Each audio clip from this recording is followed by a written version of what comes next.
سلام، امیدوارم که خوب باشین. امروز 8 مهر ماه 1402 مطابق با 3 سپتامبر 2023 هست.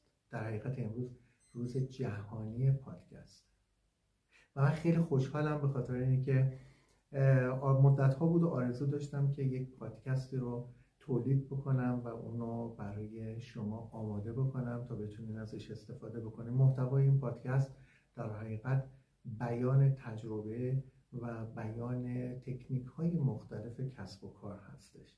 به همین دلیل تصمیم گرفتم که پادکست رادیو اسمارتیز رو آماده کنم و براتون ارائه بدم.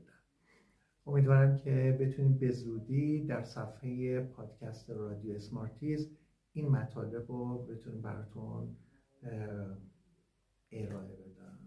خراب کردیم. آره؟ کاش